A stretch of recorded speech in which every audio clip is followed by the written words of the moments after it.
साथ संगत जी, प्यार से कहना धन निरंकार जी। साथ संगत जी, क्या पसंद है ईश्वर को, परोपकार या भक्ति? साथ संगत जी, शुरू करते हैं आज की कहानी, जो कि एक राजा की है। वो राजा जो हमेशा अपनी प्रजा के बारे में सोचते थे, प्रजा की सेवा में लगे रहते थे। इतने मग्न रहते थे प्रजा की सेवा में कि उनके पास अपने लिए सोचने का कभी वक्त ही नहीं रहता था कि उन्होंने क्या पहना है, क्या खाया है, कोई मतलब ही नहीं था। वो दूसरों के बारे में ही सोचते हुए, अपनी प्रजा के बारे में सोचते हुए और परोपकार करते हुए अपना जीवन बिता रहे थे। ऐसे में वो राजा एक दिन जब किसी काम से अपने राज्य से दूसरे राज्य जा रहे थे, वन से होकर, तो उनका सामना एक देव से हुआ। वो देख के, वो साक्षात देव मेरे सामने चल रही है और हाथ में कोई बड़ी सी पुस्तक है, मोटी सी और बड़ी। उन्होंने हाथ जोड़कर उन्हें प्रणाम करा और पूछा, देव, क्या आप मुझे बताएंगे कि ये पुस्तक क्या है?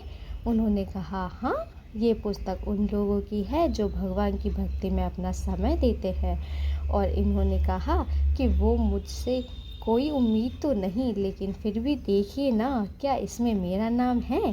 देव ने उसको सारे पन्ने पलट लिए, लेकिन उस राजा का नाम कहीं नहीं था। उन्होंने कहा, नहीं राजन, आपका नाम इसमें कहीं भी नहीं है। राजा थोड़े हताश निराश हुए और बोले, हाँ, कितने महान हैं वो लोग जो अपना समय ईश्वर की भक्ति में देते हैं।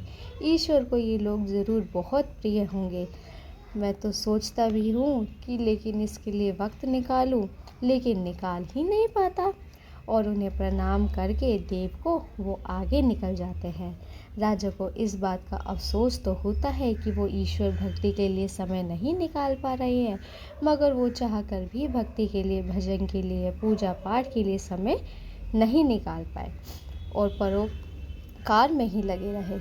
ऐसे ही एक दिन और उनकी मुलाकात उन देव से वन में फिर से हुई और उन्होंने देखा कि देव के हाथ में इस बार भी एक पुस्तक है, एक दही खाता है।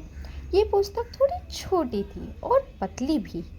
उन्होंने पूछा, अब इस बार ये कौन सी पुस्तक है आपके हाथों में? तो उन्होंने बताया कि ये उन लोगों के नाम है जो ईश्वर को बहुत प्रिय है।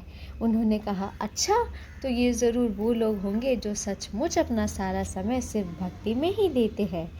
देखिए, क्या मेरे राज्य का किसी व्यक्ति का नाम इसमें है? और जब उन्होंने पुस्तक खोली तो सबसे पहले पन्ने पर उन्हीं राजा का नाम लिखा हुआ था।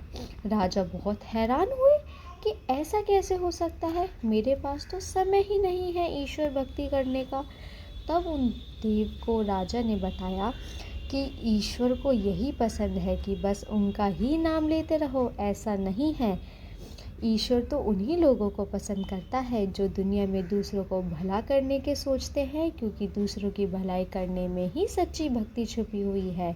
कोई फ़र्क नहीं पड़ता अगर आप मंदिर जाकर पूजा पाठ नहीं करते, लेकिन अगर आप किसी रोते हुए बच्चे को हंसा देते हैं, किसी निर्वस्त्र को वस्त्र दे, किसी भूखे को भोजन करा देते हैं, किसी भी तरह से किसी की मदद कर देते हैं, तो आप वो व्यक्ति बन जाते हैं जिन्हें भगवान खुद बहुत प्रिय होते हैं।